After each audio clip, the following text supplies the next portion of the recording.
కార్తీక మాసం శివుడి పూజలు, ఉదయాన్నే లేవడం, అందరూ ఉపవాసం ఉండడం, లేడీస్ అవ్వచ్చు జెంట్స్ అవ్వచ్చు, చాలా మంది శివుడు అనేసరికి చాలా మోస్ట్ పవర్ఫుల్ అని, చాలా డివైన్ గా కొలిచే దేవుడు ఎవరైనా ఉన్నారంటే ఫస్ట్ శివుడే అనుకుంటాం. సో కార్తీక మాసం కూడా మనకి తొందరలో స్టార్ట్ అవబోతుంది కాబట్టి ఇంకా మనం ఆల్మోస్ట్ దివాళీ, ఈ దసరా అయిపోయింది అంటే మనకి అన్ని ఇంకా వరుసగా పండుగలు వస్తుంటాయి. దివాళీ, నాగుల చవితి, కార్తీక మాసం ఇలా అన్ని వస్తూ ఉంటాయి. సో ముందుగా అసలు ఈ కార్తీక మాసం విశిష్టత ఏంటో ఒకసారి వివరించండి. తప్పక. కార్తీక మాసం ఎందుకు ఉత్తి శివుడికే కాదు విష్ణుమూర్తికి కూడా మనం చెప్పుకోవాలి. ఇద్దరు దేవుళ్ళని కొలిచేది ఈ మాసమే అన్నమాట. అందుకని డివైన్ మాసం అంటాం అన్నమాట. ఎందుకంటే అటు శైవైట్స్ అటు వైష్ణవైట్స్ అందరూ కొలుస్తారు. ఎందుకని అంటే దామోదర మాసం అంటారు, పురుషోత్తమ మాసం అని కూడా అంటూ ఉంటాం, అలాగే కార్తీక మాసం అని కూడా అంటూ ఉంటాం. బట్ ఎందుకంటే 4 months యాక్చువల్లీ 4 మాసాలు విష్ణుమూర్తి ఏమో నిద్దట్లో ఉంటారు, స్లంబర్లో ఉంటారని చెప్తూ ఉంటారు. ఆయన కార్తీక మాసం శుద్ధ ఏకాదశి రోజు లేస్తారనమాట. సో మనం చూసామంటే కూడా కార్తీక మాసంలో ఏకాదశికి మనకి చాలా ప్రాధాన్యత ఇస్తాం. అలాగే శివుడికి మాస శివరాత్రి అంటే 14th చతుర్దశి ఎక్కువ చేస్తూ ఉంటాం. అలాగే అమావాస కూడా చేస్తూ ఉంటాం అన్నమాట. కానీ కార్తీక పౌర్ణమి రోజు శివుడేమో దిగొస్తారు అనేది మనకి ఒక ఆన్మాయితీ కాదు, ఒక ఐదీకం అంటే నమ్మకం అన్నమాట. సో కార్తీక పౌర్ణమి రోజు నువ్వు చూసావంటే బయట అంతా కోలాహలంగా ఉంటుంది. అంటే మోస్ట్ ఇంపార్టెంట్ ఏంటంటే కార్తీక మాసానికి దీపారాధన చేయడం వెరీ వెరీ ఇంపార్టెంట్. పొద్దున లేవగానే దీపారాధన చేసుకోండి. అంటే స్నానం చేయలేదని కమెంట్లు పెట్టచ్చు. సో స్నానం చేసి దీపారాధన, శుద్ధి చేసుకున్న తర్వాత దీపారాధన, తర్వాత పూజించడం శివుణ్ణి, తర్వాత ఏంటంటే ఫాస్టింగ్ చేయడం. కొంతమంది ఏంటంటే మనకి ఫాస్టింగ్ చేస్తారు, కార్తీక మాసం అంతా చేస్తారు. విశిష్టత ఏంటంటే మోస్ట్ ఇంపార్టెంట్ మనం చూసామంటే ఇది శివశక్తుల కలయిక. ఇదే టైంలో ఏంటంటే మ్యారేజ్ కూడా అయిందని కూడా అంటూ ఉంటారు అన్నమాట ఈ మాసంలో. అదొకటి కాకుండా తాండవం కూడా మనం చెప్పుకోవాలన్నమాట ఈ టైంలో. సో శివతత్వం అనేది మనం తెలుసుకోవాలి అంటే శివుడు అంటే ఏంటంటే మనకి తెలియాలన్నమాట ఫస్ట్. అంటే మనం చెప్పే అంత గొప్పవాళ్ళం కాదు, but still wheel just glass చేద్దాము. శివుడు మనం చూసాము అంటే ఆయన ఒక యాసిటిక్, అంటే ఏంటంటే మెడిటేషన్లో ఉంటారు, అంటే ధ్యానంలో ఉంటారు, అంటే కాన్షియస్నెస్ అంటే ఏంటి, సూపర్ కాన్షియస్నెస్ అనమాట. అసలు దాంట్లోంచి బయటికి రారు. అంటే అంత కాన్సన్ట్రేషన్తో ఆయన కాన్షియస్లో ఉంటూ, అంటే సూపర్ కాన్షియస్లో ఉంటూ ఉంటారు అనమాట. సో మనకి మించిన ఒక కాన్షియస్నెస్ ఉంటుంది. మనం ఏమో ఇక్కడ ఉన్నాం ఫిజికల్గాను, బట్ ఏంటంటే మనకి డివైన్ కాన్షియస్నెస్ ఉంటుంది. అదే మన యూనివర్స్ అని కూడా చెప్తూ ఉంటాము. సో యూనివర్స్ మొత్తం మనకి శివమయం, అంటే అంతా శివమయం మనం చెప్పుకోవాలి. అంటే ఆయన దాంట్లోంచి అసలు బయటికి రారనమాట ఆ మెడిటేషన్ నుంచి. సో అప్పుడు ఏంటంటే అన్నీ స్తంభించిపోతాయి కదా, అన్నీ కామ్గా ఉంటాయి. బట్ ఏంటి ఇక్కడ మనం చూసామంటే శక్తి తోడైనప్పుడు దానికి ఒక పని జరగడం, స్పీడ్ కానీ ఒక ఫోర్స్ కానీ రావడం అనేది జరుగుతుంది. ఏదైనా సరే మనం ఒక పని తలబెట్టాలి అంటే ఫస్ట్ కాన్షియస్నెస్, అంటే మనం ఆలోచించాలి, మనం చేయాలనుకోవాలి, దాని తర్వాత మనం ఫిజికల్గా కూడా చేయాలి. కరెక్ట్. సో ఇవన్నీ చేయాలి అంటే శక్తి తోడవుతే కానీ శివుడితోటి శక్తి తోడవుతే కానీ మనం ఒక పని చేయలేము. అంటే ఆ ఫోర్స్ ముందుకెళ్ళడం అనేది మనకి జరగదు. అంటే ఏంటి, ఆ మూమెంట్ అని చెప్తాం అనమాట. ఆ మూమెంట్ అనేది రాదు.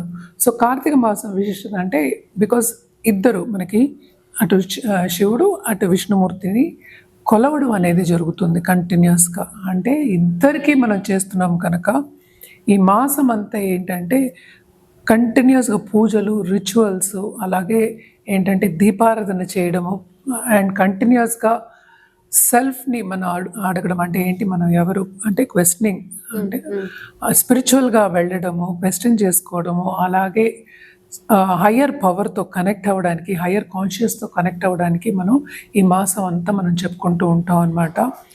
ఇంకోటి మోస్ట్ ఇంపార్టెంట్ ఏంటి, ఇందాక నేను శివతత్వం అని చెప్తూ ఉన్నాను కదా, రుద్రాభిషేకం చేయడం అది పొద్దున చేస్తారు, సాయంత్రం చేస్తారు. ఇంకోటి ఏంటంటే కనెక్షన్ టు ది యూనివర్స్. నువ్వు ఇందాక అన్నట్టు వింటర్ కదా, వింటర్ వచ్చినప్పుడు అందరికీ తెలిసిన విషయం, ఇదివరకు మనం చూసాము అంటే మెడికల్ ఫీల్డ్ ఎంత గ్రో అవ్వలేదు. సో అప్పుడు ఏంటి, ఎక్కువ మెడిసిన్స్ కూడా లేవు. అలాంటప్పుడు ఏంటి, మనం కాపాడుకోవాలి అంటే పర్యావరణం, వెదర్ని మనం కంట్రోల్ చేయలేము. సో దీని గురించి ఏంటంటే మనకి ఎండ రాదు మనకి. సో ఇవన్నీ ఎందుకు చేయమన్నారు? ఒక పద్ధతిగా లైట్గా తినమన్నారు, ఓకే. పలహారం చేయమన్నారు కదా. సో డైజెషన్ కూడా కొంతవరకు ఏంటంటే క్షీణిస్తుంది ఈ టైంలో, సన్ లేనప్పుడు. ఎస్పెషల్లీ మనం ఏంటంటే హాట్ కంట్రీలో ఉన్నాం. సో ఇవన్నీ చెప్పడం ఎందుకంటే ఈ ఉపవాసాలు కానీ ఒక పద్ధతి కానీ పొద్దునే లేచి చేయడం కానీ మనకి ఎక్కువ ఇన్ఫెక్షన్స్ రాకుండా మన బాడీని, ఫిజికల్ బాడీని కాపాడుకోవడానికి, at the same time super కాన్షియస్తో కనెక్ట్ అవ్వడానికి మనం కార్తీక మాసాన్ని యూజ్ చేసుకోవచ్చు. అదొకటి కాకుండాను ఎవరైనా ఇప్పుడు ఈ సంవత్సరం అంతా పూజలు చేయలేదు, మనం స్పిరిచువల్గా గ్రో అవ్వలేదు అనుకున్నప్పుడు కార్తీక మాసంలో మనం చేసాము అంటే కనుక తప్పక దానికి ఏంటంటే పుణ్యం వస్తుంది అంటారు. ఇది ఒక పుణ్యకాలము అండ్ డివైన్ ఎనర్జీ ఉన్న ఒక మంత్ కింద మనం తీసుకుంటాము. అలాగే మనం చూసాము అంటే కార్తీక మాసంలోనే మనకు వన భోజనాలు కూడా ఉంటాయి. ఎందుకు? ఇప్పుడిప్పుడే సూర్యుడు బయటకు వస్తూ ఉంటారు అని చెప్పి లైట్ రేస్ వస్తూ ఉంటాయి. మనకి వైటమిన్ డి ఎంత ముఖ్యమో అందరికీ తెలుసు. సో కొంతవరకు ఏంటంటే ఫిజికల్ గాను మెంటల్ గాను మనకి స్టెబిలిటీ రావాలి, అలాగే యూనివర్స్తో కనెక్ట్ అవ్వాలి, సూపర్ కాన్షియస్నెస్ అలాగే గాడ్ కాన్షియస్నెస్తో అంటే మనకు మించిన ఒక డివైన్ శక్తితో మనం కనెక్ట్ అవ్వాలి అని చెప్పడానికి కార్తీక మాసం అంతా మనం పూజలు చేసుకోవడం అనేది మనకు ఆన్మైతిగా వస్తుందన్నమాట. అదొకటి కాకుండాను రుద్రాభిషేకం ఒకటి కాకుండా ఇప్పుడు జపాలు కానీ, ఇప్పుడు శక్తి జపం చేస్తారు, లేకపోతే రుద్రుడికి చేస్తారు, శివుడికి చేస్తారు. అలాగే పిల్గ్రిమేజెస్ వెళ్ళడం అంటే ఏంటి అంటే మనకి ధర్మస్థలాలు సందర్శించుకోవడం కానీ, పుణ్యక్షేత్రాలు సందర్శించుకోవడం, అలాగే శివుడు టెంపుల్స్ సందర్శించుకోవడం, ద్వాదశ జ్యోతిర్లింగాన్ని సందర్శించుకోవడం, అలాగే ఏంటంటే ముడుపు కట్టుకోవడం కూడా ఈ మధ్యన అందరూ తీసుకుంటూ ఉన్నారనమాట. ఇవంతా ఏంటి? మోస్ట్ ఇంపార్టెంట్ ప్రేయర్ చేయడానికి, అంటే ఏంటి కొలవడానికి, అలాగే మనకి ఏది కావాలో మన లైఫ్లో మనం పొందాలి అన్నప్పుడు ప్రేయర్ కన్నా ఇంకోటి లేదనమాట. సో ప్రే చేసినప్పుడు ఒక డివైన్ ఎనర్జీతో మనం కనెక్ట్ అవుతాం, అదే కాన్షియస్నెస్ అంటాము. కనెక్ట్ అవుతాం కనుక ఈ మంత్ అంతా ఏంటంటే కొంత స్లో అవుతుంది. ఎలాగో వింటర్లో మనం ఎక్కువ పనులు కూడా చేయలేము. సో కనెక్ట్ అవుతుంది అండ్ ఆల్సో డివైన్ ఎనర్జీతో కనెక్ట్ అవ్వాలి అనడానికి, అండ్ ఆల్సో స్లో అవుతుంది, మన పనులన్నీ స్లో అవుతాయి అనడానికి ఇవన్నీ చెప్తారనమాట. అండ్ ఆల్సో మనం చూసాము అంటే కూడా నేచర్లో కూడా మనకి డే అనేది తక్కువ అవుతుంది, నైట్ అనేది ఎక్కువ అవుతుంది. సో రుద్రాభిషేకం కూడా నైట్ కూడా చేస్తారు. అలాగే గుళ్ళు చేస్తామంటే కోలాహలంగా ఉంటాయి. కానీ ఇదేంటంటే మన సంక్రాంతి లాగా, దీపావళి లాగా అన్ని కొత్త బట్టలు కొనుక్కుని అలా చేసే ఒక పండుగ మాత్రం కాదు. It is like self inquisition. అంటే ఏంటి? మన అడగడానికి, అంటే ఏంటి మనం ఏం కావాలి ఈ లైఫ్లో, అండ్ స్పిరిచువల్ గ్రోత్ రావడానికి, అంటే ఏంటి దేవుడితో కనెక్ట్ అవ్వడానికి మనం ఈ మాసం కింద చెప్తూ ఉంటాం అన్నమాట. అండ్ ఆల్సో ఎప్పటికైనా సరే ఎందుకు మనం తెలుసుకోవాలి అంటే ఇట్ ఈస్ బికాస్ మనకి ఏం కావాలి ఈ లైఫ్లో అనేది తెలియాలి. సో ఇన్క్విజిషన్ అంటే ఏంటి? మనం అన్ని క్వశ్చన్స్ అడగాలి ఫస్ట్. అడిగి మనం తర్వాత ప్రేయర్ చేసినప్పుడు అది మనకి వస్తుంది కదా, మనకి అంటే ఫలించడం, మన దగ్గరికి రావడం ఎలా జరుగుతుంది అనేది డివైన్ కాన్షియస్నెస్కి వదిలేయాలి, దేవుడికి వదిలేయాలి. బట్ మనకు కావాల్సింది అడగడానికి, అలాగే కనెక్ట్ అవ్వడానికి, శివుడితో కనెక్ట్ అవ్వడానికి. నేను ఇందాక చెప్పినట్టు అంతా శివమయం. సో శివుడితో కనెక్ట్ అవ్వడానికి మనం ఈ మాసం చెప్తాం. అలాగే విష్ణుమూర్తి, నేను ఇందాక చెప్పాను కదా, దామోదర మాసం అని కూడా చెప్తూ ఉంటారు. ఆయన ఏకాదశి రోజు ఆయన నిద్రలేస్తారు అని చెప్తూ ఉంటారు అనమాట. సో అక్కడి నుంచి వైష్ణవ పూజలు కూడా మొదలవుతాయి. సో అటు వైష్ణవులకి అట్లా శైవైట్స్కి కంబైన్డ్గా ఈ నెల అంతా మొత్తం అంటే ఏంటంటే చాలా చాలా ప్రాధాన్యం పొందిందనమాట. అలాగే స్పిరిచువల్ గ్రోత్కి కూడా ఇప్పుడు మనం చెప్పుకుంటూ ఉంటాం. అలాగే నాగుల చవితి కానీ, నేను ఇందాక మాట్లాడుకున్నాం నాగుల చవితి అంటే మనకి అమావాస్య తర్వాతే మాసం స్టార్ట్ అవుతుంది. అమావాస్య మాసం స్టార్ట్ అవుతుంది. సో దీపావళి తర్వాత నాగుల చవితి వస్తుంది. దీపావళి అందరికీ తెలుసు, అది అమావాస్య రోజు వస్తుంది. సో నాగుల చవితి కానీ ఇవన్నీ మనకి ఒకటి తర్వాత ఒకటి వస్తూ ఉంటాయి అన్నమాట. అన్ని ఈ మాసంలో ఏంటంటే పుణ్యతిథులు కానీ అన్ని మంచి కార్యక్రమాలు జరిగేవి కానీ అన్నీ ఉన్నాయన్నమాట. సో అందుకోసం ఈ మాసం అనేది చాలా చాలా ప్రాధాన్యం పొందింది. ఎవ్రీ ఇయర్ ఏంటంటే మనం ఏమి చేయకపోయినా, ఎందుకంటే మనం ఎవ్రీడే మనం చేసేది ఏంటి? పనికి వెళ్ళడం, రావడం, మళ్ళీ తినడం, పడుకోవడం, మళ్ళీ అలాగే కంటిన్యూస్గా ఒక రొటీన్ అవుతుంది. సో ఇలాంటి మాసాలు వచ్చినప్పుడు ఏంటంటే కొంచెం స్లో డౌన్ అయ్యి కొంచెం ఆలోచించడానికి మనకి టైం కూడా ఉంటుందన్నమాట.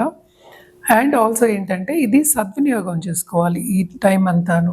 ఓకే. అండ్ ఆల్సో మనం చూసాము అంటే కాస్మాస్లో డివైన్ ఎనర్జీ అంటే పాజిటివ్ ఎనర్జీ నింపిన ఒక మాసం మనం చెప్పుకుంటాం అనమాట. ఓకే. అండ్ పాజిటివ్ రేడియేషన్స్ కూడా ఉంటాయి ఈ టైంలో అని చెప్పుకుంటాం. అలాగే నేను చెప్పినట్టు శివుడు దిగొస్తారు ఈ మాసంలో అంటూ ఉంటారు.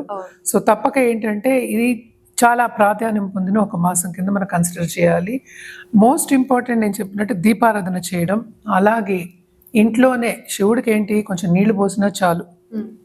అంటే ఆయనకి ప్రీతి కావాలంటే ఏంటి మోస్ట్ ఇంపార్టెంట్ అనుకుని ధ్యానం చేసి, అలాగే ఏంటంటే శుద్ధ మనసుతోటి మనం నీళ్ళు పోయాలి. ఉత్తినే నీళ్లు పోసామని కాదు కదా. So that's a physical activity. అంటే మనం ప్రిపేర్ అవ్వాలి ఫస్ట్. సో ఇదంతా ఈ మాసం అంతా కూడా ప్రిపరేషన్ చేస్తుంది మన స్పిరిచువల్ గ్రోత్కి అనమాట. సో తప్పక ఈ మాసం మొత్తం కొలవడం అనేది మంచిదన్నమాట.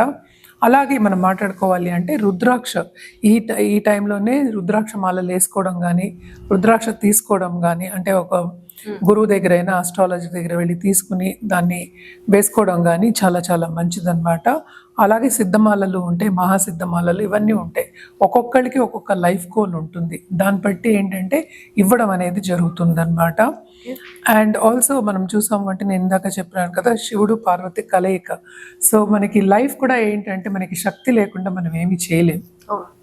సో ముందుకు వెళ్ళాలి అంటే మనకి శక్తి కూడా కావాలి కనుక కార్తీక మాసం అంతా ఏంటంటే అటు శక్తి పూజలు, శివుడు పూజలు, అటు విష్ణు పూజలు ఎవరికి కావాల్సింది వాళ్ళు చేయడం అనేది వెరీ ఇంపార్టెంట్ అని కానీ తప్పక చేయాలి. సో ఇంట్లో అయినా సరే చేయొచ్చు, కానీ గుడికి వెళ్ళి సందర్శించుకోవడం కానీ, లేకపోతే రుద్ర హోమాలు చేయడం కానీ, రుద్రాభిషేకాలు చేయడం కానీ, మహాన్యాసపూర్వకంగా రుద్రాభిషేకాలు చేయడం కానీ, అండ్ ఆల్సో ఏంటంటే మహామృత్యుంజయం అంటే మన ఆయుష్కి కూడా కావాలి కదా. సో శివుడిలోనే ఏంటి అటు క్రియేటివిటీ ఉంది, అటు ప్రిజర్వింగ్ ఉంది, అటు డిస్ట్రాయింగ్ ప్రాపర్టీ కూడా ఉంది. 3 శివతత్వాలే. సో అన్నీ ఉన్న ఒక మాసం కింద మనం తీసుకోవాలి. సో మనం ముందుకు సాగాలి అంటే కనుక ఈ పూజలన్నీ చేసుకుని, అలాగే రుద్రాక్ష తీసుకోవడం కానీ, జపాలు చేసుకోవడం కానీ ఇవన్నీ చేసుకోవడం మంచిది. ఒక్కొక్క రాశికి మనం ఇప్పుడు విడిగా మాట్లాడుకుందాం. మేడం ఇప్పుడు ఈ ధనుసు రాశి వారు ఈ కార్తీక మాసంలో శివునికి ఎలా పూజ చేసుకోవాలో ఒకసారి వివరించండి. సో ఈ రాశికి అధిపతి కూడా మన గురువు అయ్యారు. సో తప్పక వీళ్ళు ఏంటంటే కొంతవరకు ఈ సంవత్సరం మనం చూసాము అంటే కొన్ని ఇబ్బందులు మనకి కనిపిస్తున్నాయి అనమాట. ఎస్పెషల్లీ ఈ రాశి వాళ్ళకి తప్పక వీళ్ళు కార్తీక మాసం మొత్తం శివుణ్ణి కొలవడం, అలాగే ఏంటంటే విష్ణుమూర్తి కృష్ణ స్వరూపాన్ని కొలవడం కూడా చాలా మంచిది అనమాట. అదే మనం చెప్తున్నాం కదా, మన ఏకాదశి తర్వాత, శుద్ధ ఏకాదశి తర్వాత వీళ్ళకి ఆ టైంలో కూడా కొలవడం, దాన్ని నిత్యం కొలుచుకోవచ్చు, ప్రాబ్లం ఏం లేదు. కానీ ఏంటంటే దాని తర్వాత కొలవడం, ఎస్పెషల్లీ ఏకాదశి వ్రతాలు చేయడము, అలాగే ఏంటంటే ఆ రోజు ఉపవాసాలు ఉండడం, పలహారం తినడం ఇవన్నీ మంచిదన్నమాట. అండ్ ఆల్సో కంటిన్యూస్గా వీళ్ళు ఏంటంటే రుద్రుడికి పూజ చేయడం, శివుడికి పూజ చేయడం, ఎస్పెషలీ ఏంటంటే రుద్రాభిషేకాలు చేయడం అనేది చాలా చాలా మంచిది, ఇంట్లోనే చేసుకోవచ్చు. ఓకే. ఇప్పుడు ఈ ధనుసు రాశి వారు శివుడికి పలహారం పెట్టుకోవాలి అనుకుంటే ఎలాంటి పలహారం పెట్టుకోవచ్చు ఒకసారి వివరించండి. పలహారం కూడా మనం ఎప్పుడు చెప్పుకునేది ఏంటంటే సాత్వికంగానే ఉంటుంది. ఎప్పుడు శివుడికి మనం ఎక్కువ వండి పెట్టేవి ఎక్కువ ఉండవు. సో పంచామృతాలు మోస్ట్ ఇంపార్టెంట్, దాంట్లో తేనెతోటి అభిషేకం చేయడం వీళ్ళకి ఇంపార్టెంట్ అనమాట, ఎస్పెషలీ వీళ్ళకి. అలాగే ఏంటంటే బిల్వపత్రాలతో పూజ చేయడము, అలాగే పాలాభిషేకాలు చేసుకోవడం కూడా వెరీ వెరీ ఇంపార్టెంట్ అనమాట. ఓకే.